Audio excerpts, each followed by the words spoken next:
Hello children, we are going to read the second part of the chapter. We are not afraid to die if we can all be together. Come to the chapter. The night dragged on with an endless, bitterly cold routine of pumping, steering and working the radio. We were getting no replies to our mayday calls, which was not surprising in the remote corner of the world. तो जैसा कि writer ने बताया कि किस तरीके से वो इतनी प्रॉब्लम्स फेस करते हैं, फिर भी वो अपनी वॉयज जो होती है, उनकी समुद्री यात्रा होती है, उसको बिल्कुल कंटिन्यूअस रखते हैं। तो आगे राइटर बताते हैं कि जो उस दिन रात थी वो बिल्कुल क्या थी, एंडलेस लग रही थी, यानी कि ऐसी लग रही थी कि खत्म ही नहीं हो रही है। बिटरली कोल्ड, बहुत ज्यादा ठंड थी, जाड़ों का समय था वहां पे। और दूसरा जो था, जो हवाएं थी वो बहुत ज्यादा ठंड थी, इसलिए वहां का एनवायरनमेंट बहुत ज्यादा कोल्ड हो गया था। कोल्ड रूटीन ऑफ पंपिंग इसलिए कहा है क्योंकि पूरी ठंड में रात भर बोट से पानी निकालने का बाहर काम कर रहे थे। स्टीयरिंग का, यानी कि स्टीयरिंग को बार बार चलाने का काम कर रहे थे, कोशिश कर रहे थे कि कैसे अपने आप को सेव किया जाए। Working on the radio, working on the radio कहने का मतलब यहाँ पे ये है कि जो मेडे कॉल्स होती हैं, जो समुद्र के बीचों बीच में अगर किसी को भी कोई प्रॉब्लम आ जाए तो कुछ हेल्पिंग स्टेशंस होते हैं जिनको मेडे कॉल कहते हैं। Mayday call, this word is used to signal ship struck in the disastrous situation. अगर डिजास्टेरियन सिचुएशन में कभी शिप फंस जाए बीचों बीच समुद्र में, तो कुछ हेल्पिंग स्टेशंस होते हैं जहाँ पे कॉल करके क्या की जाती है, उनसे हेल्प ली जाती है। लेकिन यहाँ पर जब राइटर बहुत ऐसे सिचुएशन में फंस गए थे क्योंकि वो बहुत रिमोट एरिया में थे और वहां से मेडे कॉल करना भी बिल्कुल भी पॉसिबल नहीं हो पा रहा था। सूज had swollen alarmingly. She had two enormous black eyes and now she showed us a deep cut on her arm. जो शू थी, उसका जो हेड था वो पूरी तरीके से, बहुत भयानक तरीके से सूज चुका था, उसमें स्वेलिंग आ चुकी थी और उसके जो आईज थी वो भी बिल्कुल काली सी हो गई थी, यानी कि उसको काफी चोट आई थी। And now she showed us a deep cut on her arm, और तभी उसने अपने आर्म्स में हमें क्या दिखाया, कट भी दिखाया कि उसको और भी चोट लगी है। When I asked why she hadn't made more of her injuries, before this she replied, I don't want to worry you when you were trying to save us all. इससे पहले कि मैं अपनी बेटी से पूछता कि तुम्हें कोई और चोट तो नहीं आई है, यानी कि और चोट तो नहीं लगी, तो उससे पहले ही उसने तुरंत रिप्लाई किया कि मैं तुम्हें बिल्कुल भी चिंतित नहीं करना चाहती डैडी, जब आप हमें क्या कर रहे हो, हम सबको बचाने की कोशिश कर रहे हो। तो that was a courageous statement which has been spoken by a child, यानी कि एक छोटी सी बच्ची ने ये स्टेटमेंट दिया जिससे राइटर को क्या हुआ, बहुत अच्छा फील हुआ। By morning on January 3, the pump had the water level sufficiently under control for us to take 2 hours rest in rotations. तो क्या था, उन्होंने बोट को रोटेट किया और जो वाटर लेवल था वो काफी कम हो गया था 3 जनवरी तक। But we still had a tremendous leak somewhere below the water line, and on checking I found that nearly all the boat's main rib frame were smashed down to the Nile. तो writer ने जब देखा वहां पर क्या था, बहुत सारे कुछ लीक्स हो रहे थे अभी भी, यानी कि पानी लीकेज कर रहा था बहुत जगह से। और जब उसने चेक किया तो उससे पता चला कि जो बोट का फ्रेम होता है, यानी कि जो बचा हुआ जो हिस्सा था बोट का, जो नीचे से नील के साइड से था, वो भी क्या हो चुका था, पूरी तरीके से चकनाचूर हो चुका था। In fact there was nothing holding up a whole section of the starboard hull except a few cupboard partition, यानी कि इस बोट में कुछ पार्टीशन ही बचे थे कपबोर्ड के और स्टारबोर्ड के। उसके अलावा जितनी भी जगह थी उस बोट में, जितनी भी चीजें थी वो क्या हो चुकी थी, पूरी तरीके से टूट चुकी थी। We had survived for 15 hours since the wave hit, but wave walker wouldn't hold together long enough for us to reach Australia. Writer बताते हैं कि हम क्या थे, मतलब हम 15 मिनट तक ही क्या रह सकते थे उस बोट में, सर्वाइव रह सकते थे 15 आवर्स तक, यानी कि 15 घंटे तक। लेकिन जो वेव वॉकर थी उसकी कंडीशन देख के नहीं लग रहा था कि हम ऑस्ट्रेलिया भी पहुंच पाएंगे। I checked our chart and calculated and there were 2 small island a few hundred kilometers of the east. तो मैं अपने चार्ट बोर्ड रूम में गया और वहां पे मैंने अपनी कैलकुलेशन चेक करी, मैप वगैरह देखे उसने, तो राइटर को पता चला कि उस जिस जगह पर वो हैं वहाँ से कुछ 100 किलोमीटर की दूरी पर क्या है, एक एम्स्टर्डम है। Was a French scientific base, जो क्या है फ्रेंच साइंटिफिक बेस है। Our only hope was to reach this pinprick in the west ocean. तो हमारी जो मेन क्या थी अभी होप थी, क्योंकि वो ऐसी सरकमटेंसेस में फंसे हुए थे जहाँ से वो बिल्कुल बाहर नहीं आ सकते हैं, बहुत ज़्यादा मुश्किलें उनको सामना करनी पड़ी थी। तो उस ऐसी कंडीशन में उनकी जो मामूली सी होप थी वो ये थी कि वो वेस्ट ओशियन में क्या करें, पहुंच जाएं। But unless the wind and sea abated so we could hoist sail our chances would be slim indeed. तो क्या था, हम क्या कर सकते, अगर जो बोट थी उसकी कंडीशन थोड़ा बहुत सही होती तो हम क्या करते, जो होस्ट जो सेल थी उसको होस्ट कर सकते थे, उसको मतलब लटका सकते थे, उसमें जो बोट में सेल लटकाते हैं आगे से। The great wave had put our axillary engine out of action. तो हमारे जो एक्सिलरी इंजन थे, जो बचे हुए इंजन्स थे, वो भी क्या करने लगे, अच्छे से वर्क नहीं कर रहे थे। और the great wave had put our axillary engine out of action. तो जब बड़ी सी वेव ने उसको क्या किया, हिट किया, तो उसने भी अच्छे ढंग से मतलब जो वर्क कर रहे थे उसने भी काम करना क्या कर दिया, बंद कर दिया। यानी कि उन्होंने जो वेव थी उसने उसको हिट किया और जिस वजह से वो क्या नहीं कर पा रहे थे, ठीक से वर्क नहीं कर पा रहे थे। On January 4 after 36 hours of continuous pumping we reached the last few centimetres of water. तो राइटर बताते हैं कि जो 4 जनवरी थी उस दिन 36 आवर लगातार कंटिन्यूस उनकी जो फैमिली थी और जो 2 क्रू मैन थे उनके साथ, वो लगातार पंपिंग करते रहे और तब जाके जो वाटर लेवल था बोट के अंदर पानी का, वो क्या हुआ, थोड़ा बहुत कम हुआ। Now we had only to keep pace with the water still coming in. तो जो वाटर अंदर आ रहा था उसके साथ हमें क्या करना था, कदम कदम चलना था। यानी कि जितना पानी अंदर आ रहा था उतना ही उनको बाहर भी फेंकना था। ये प्रोसेस चलती रही, क्योंकि क्या था, अगर वाटर लेवल क्या होगा बोट में बढ़ेगा तो श्योर था कि बोट क्या होगी, डूब जाएगी। Pressure on the ringing wood simply pull the damage section of the hull apart. तो क्या था, जो प्रेशर पड़ रहा था बोट पे उससे जो डैमेज हो गया, सारा जो हुल पार्ट था सेक्शन उसका बोट का, वो पूरी तरीके से डैमेज हो गया था। So we hoisted the storm jib and headed for where I thought the 2 island were. और हमने क्या करी, 2 जो हमारे पास जिप बची थी, स्ट्रोम जिप, वो हमने होस्ट करी, उसमें लटकाई और हम आगे को बढ़ते गए जहाँ को मैं सोच रहा था कि क्या होगा, आइसलैंड होगा। Mary found some corn beef and cracker biscuit and we ate our first meal in almost 2 days। और लगभग राइटर ने 2 दिन में क्या किया, अपना फर्स्ट जो क्या होता है लंच होता है वो किया, खाना जो था उनके पास वो खाया। 2 दिन से लगातार वो बहुत ज़्यादा ऐसे सिचुएशन में फंसे थे जिससे बाहर आना बहुत मुश्किल था। तो खाना खाने का तो वहाँ पे कोई फैसिलिटी नहीं थी उनके पास और ना ही उतने अरेंजमेंट थे। तो जो मैरी थी वो कुछ कॉर्न बीफ लेके आती, यानी कि जो भैंस का मांस होता है वो लेके आई थी, और क्रैकर बिस्किट्स जो होते हैं वो लेके आई थी। वो लोग उन्होंने अपने 2 दिन में क्या किया, बिस्किट और बीफ खाया। But our respite was short-lived. At 4 p.m. black cloud began building up behind us. Within the hour, the wind was back to 40 knots and the sea were getting higher. तो क्या था, कुछ समय बाद, ये बहुत शॉर्ट समय तक था, उसके बाद 4 बजे के बाद जो ब्लैक क्लाउड थे वो उन्होंने उनका पीछा करना स्टार्ट कर दिया। और जो सी था, वो सी की जो विंड्स थी वो क्या हो गई, और ज़्यादा हायर हो गई।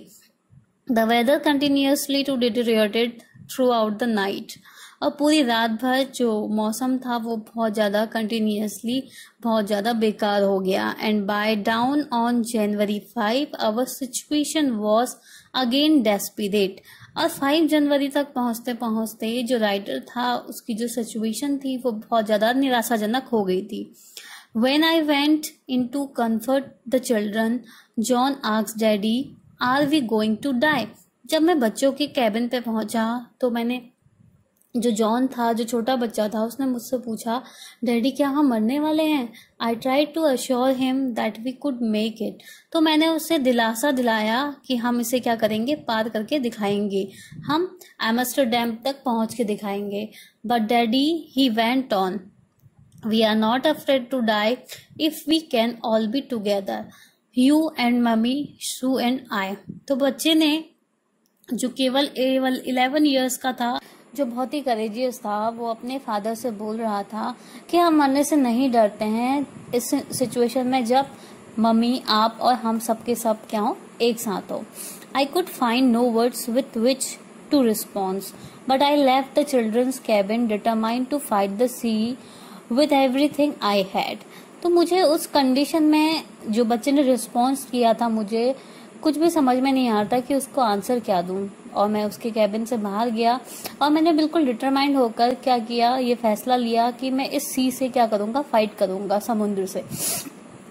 पूरी की पूरी पावर जितनी भी राइटर के पास थी। To protect the weakened starboard side, I decided to heave to with the undamaged porthole facing the oncoming waves, using the improvised sea anchor to heavy nylon rope and 222-liter plastic barrel of paraffin. तो जितने भी equipments उसके पास थे, writer के पास, उसने अपने आप को प्रोटेक्ट करने के लिए यूज करे, जितना भी पैराफिन जो यूज होता है बोट में, वो सारी चीजें और रोप वगैरह, वो सारे अरेंजमेंट क्या किए उसने, किए क्या करने के लिए, अपने आप को सेव करने के लिए। That evening Mary and I sat together holding hands, and the motion of the ship brought more and water is through the broken planks। तो क्या था, उस दिन मैं और मैरी दोनों एक दूसरे का हाथ पकड़कर बैठे हुए थे और हम शिप के मोशंस को देख रहे थे, किस तरीके से वो आगे को बढ़ रहा था। We both felt the end was very near। और उस दिन हम सोच रहे थे कि शायद हमारा जो अंत है वो क्या है, बहुत ज्यादा पास है हमारे, अब हमारा क्या हो जाएगा, लाइफ का अंत हो जाएगा। But Waywalker rode out the storm, and by the morning of January 6, with the wind easing, I tried to get a reading on the sextant। तो जो वेव वॉकर थी वो स्ट्रोम में भी अच्छे से राइड करते हुए गई आगे को, आधी होने के बावजूद भी। 6 मॉर्निंग पर जो थी वो विंड जो थी थोड़ा सा कम हो गई थी, और मैंने कोशिश करी कि मैं जो सेक्शंस था, जो नेविगेशन इंस्ट्रूमेंट होता है, उसके थ्रू थोड़ा लर्न करूं, देखूं कि आगे का जो वेदर है वो कैसा है और जो आगे का जो रूट है वो कैसा है। Back in the chart room I worked on wind speed changes, of course drift and current in an effort to calculate our position. तो जब वो चार्ट रूम में गया जहाँ पे सारे इक्विपमेंट्स रखे हुए थे स्पीड वगैरह चेक करने के, तो मैंने स्पीड चेक करी और कैलकुलेट किया सारी सिचुएशन को, तो देखा कि जो हमारी पोजीशन है वो अभी थोड़ा बहुत ठीक है। The best I could determine was that we were somewhere in 1,50,000 kilometre of ocean looking for a 65 kilometre wide island. तो हमने ये पाया वहां पर, जब हमने सारी चीजें नोटिस की तो पता चला कि हम 1,50,000 किलोमीटर की दूरी तय कर चुके हैं और अभी 65 किलोमीटर हमें और लगेंगे क्या करने में, वाइट आइसलैंड में पहुंचने में। While I was thinking, Shu moving painfully joined me। और जब मैं ये सोच रहा था, जो शू मेरी डॉटर थी, उसने बहुत दर्द हो रहा था उसे, क्योंकि वो पूरी तरीके से क्या हो चुकी थी, उसकी जो बॉडी थी वो इंजर्ड हो चुकी थी। उसने अपने फादर को ज्वाइन किया, अपने फादर के साथ वो आई। The left side of her head was now very swollen and her blackened eyes narrow to slits. और जो क्या था, उसका हेड था वो बहुत बुरी तरीके से सूज चुका था, उसकी आंखों के नीचे जो आईज थी उसमें क्या हो गए थे, ब्लैकेट्स हो गए थे बहुत ज्यादा। She gave me a card she had made, और उसने मुझे कार्ड दिया जो उसने बनाया था। On the front she had drawn caricature of Mary and me with the words here are some funny people। और स्टार्टिंग में उसने जो क्या था, जो ग्रीटिंग था उसमें कैरिकेचर यानी कि कार्टून पिक्चर बनाया था, किसका, मैरी का और मेरा, जिसमें लिखा था कि यहाँ पर जो वर्ल्ड है उसके सबसे बड़े कार्टून हैं। Did they make you laugh, क्या ये आपको हंसाते हैं? I laughed a lot as well. और उस पिक्चर को देख के मैं बहुत ज्यादा हंसा. Inside was a message, oh how I love you both. और उसके अंदर, उस ग्रीटिंग के अंदर एक मैसेज लिखा था कि हम लोग आपको कितना प्यार करते हैं. So this card is to say thank you and let's hope for the best. और ये जो कार्ड था वो देने का मतलब ये था कि उसमें ये लिखा था कि हम आपको क्या कहना चाहते हैं, थैंक्स कहना चाहते हैं और हम आशा करते हैं कि हमारे साथ जो भी हो अच्छा हो, है अच्छे के लिए कामना करते हैं. Somehow we had to make it. और किसी ना किसी प्रकार से हम इस एम को क्या करेंगे, पूरा करेंगे. I checked and rechecked my calculation. और मैंने अपनी जो कैलकुलेशन थी दोबारा से चेक करी. We had lost our main compass and I was using a spare which had not been corrected for magnetic variations. तो मैंने क्या की, फिर से कैलकुलेशन चेक की और मेरे पास एक कंपास था और जो स्पेयर में बचा हुआ था, जो बिल्कुल भी करेक्ट इंफॉर्मेशन नहीं दे रहा था पूरी तरीके से, क्योंकि मैग्नेटिक वेरिएशन वहां पर नहीं आ रहे थे. I made an allowances for this and another estimate of the influence of the westerly currents which flow through this part of the Indian Ocean. तो उसने एस्टिमेट लगाया कि किस तरीके से जो हमें वेस्टर्ली पार्ट है उसकी ओर को जाना है, आगे बढ़ना है, बोट को आगे बढ़ाना है. About 2 p.m. I went on deck and asked Larry to steer a course of 185 degree. तो लगभग 2 बजे मैं नीचे गया और डेक पे, और मैंने लैरी से कहा कि 185 डिग्री में क्या कर दिया जाए, बोट को मोड़ दिया जाए. इफ वी वर लकी, अगर हम लकी होंगे. I told him with a conviction I did not feel he could expect to see the island about 5 p.m. और मैंने उसे कन्विंस भी किया कि मुझे ऐसा लगता है कि शायद मैं ये महसूस कर रहा हूँ कि 5 p.m. तक हम क्या नहीं कर पाएंगे, आइसलैंड को नहीं देख पाएंगे, और मैं ऐसा फील नहीं कर पा रहा था. Then with a heavy heart I went below, climbed on my bunk and amazingly dozed off. तो उसके बाद बहुत भारी हार्ट लेके, यानी कि राइटर को बहुत दुख हो रहा था. उसे लग रहा था कि शायद वो इस जो सिचुएशन है उससे बाहर नहीं आ पाएंगे और शायद एम्स्टर्डम तक वो नहीं पहुंच पाएंगे. तो राइटर नीचे जाते हैं. उसके बाद बंक जो होता है, एक सोने की जगह होती है बोट में, वहां पर जाके वो उनको क्या होती है, मतलब वो डोज ऑफ हो जाते हैं, यानी कि थोड़ी देर के लिए उनको नींद आ जाती है. When I woke it was 6 p.m. And growing dark. और राइटर बोलते हैं कि जब मैं उठा तो लगभग 6 बज चुका था शाम का और बहुत अंधेरा हो चुका था. I knew we must have missed the island and with the sail we had left we could not hope to beat back into the westerly winds. तो राइटर ने सोचा कि शायद हमने जो आइसलैंड है उसको मिस कर दिया है, क्योंकि हम वहां पर नहीं पहुंच पाए हैं. और जो वेस्टर्ली विंड्स हैं, यानी कि जो पश्चिमी हवाएं हैं, हम उन्हें क्या नहीं कर पाए, ब्रेक नहीं कर पाए. उनके अकॉर्डिंग ही जो बोट है वो आगे को चलती जा रही है, वो ये सोच रहे थे. At that moment a tousled head appeared by my bunk.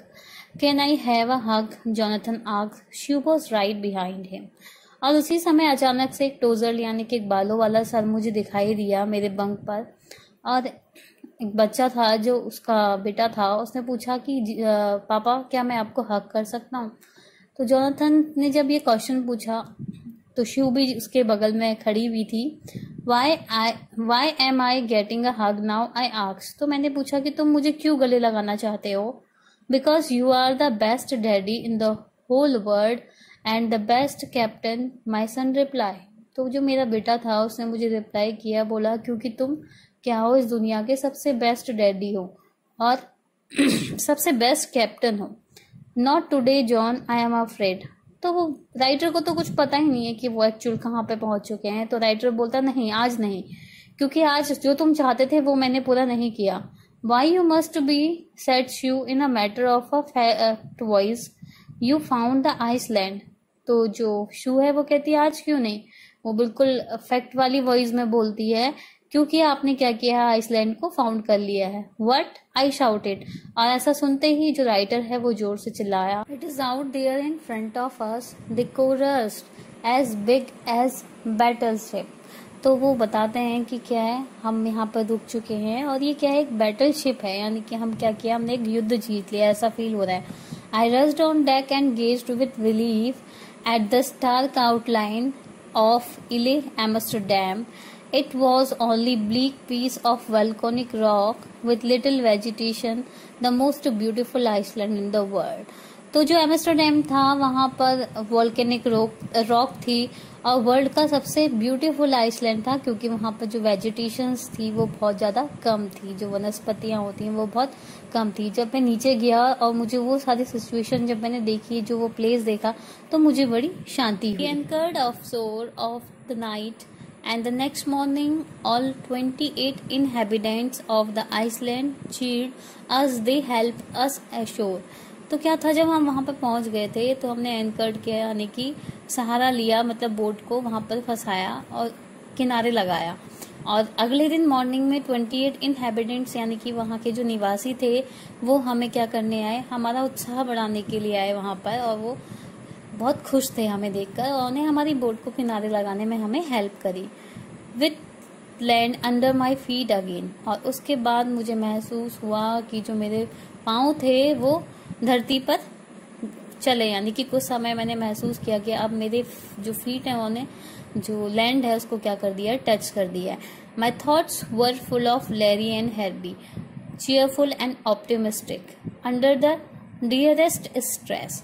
तो लैरी और हब के बारे में, जो क्रूमैन थे उनके बारे में वो जब सोच रहा था राइटर, तो उसके थॉट्स बहुत चीयरफुल और ऑप्टिमिस्टिक थे, यानी कि प्रसन्नचित्त और आशावादी थे. और उसे एक अजीब सा स्ट्रेस भी महसूस हो रहा था, जो क्या था, बहुत कुछ समय के लिए था और कुछ समय बाद क्या हो गया था, खत्म हो गया था. And of Mary who stayed at the wheel for all those crucial hours. तो वो अपनी वाइफ मैरी के बारे में भी सोचता है, जो इतने क्रूशियल समय में व्हील को पकड़कर खड़ी रही, जो हैंडल था उसको पकड़कर बहुत देर तक वहाँ पर उसी सिचुएशन में रही. Most of all I thought of a 7-year-old girl who did not want us to worry about the hand injury, which subsequently took 6 minor operations to remove a recurring blood clot between skin and skull. तो mostly वो किसके बारे में सोचते हैं, अपनी daughter के बारे में, जो केवल 7 years old थी और जिसकी इतनी इंजरीज हो गई थी, उसके बाद भी उसने एनी काइंड ऑफ इमोशन नहीं दिखाया, यानी कि बिल्कुल भी शो नहीं किया कि वो इतनी इंजर्ड हो चुकी है. और परिणाम स्वरूप उसके क्या हुए थे, 6 माइनर से ऑपरेशन हुए थे, क्योंकि जो ब्लड क्लॉटिंग थी वो उसके स्कुल में जमा हो गई थी, उसके हेड में. And a 6-year-old boy who was not afraid to die.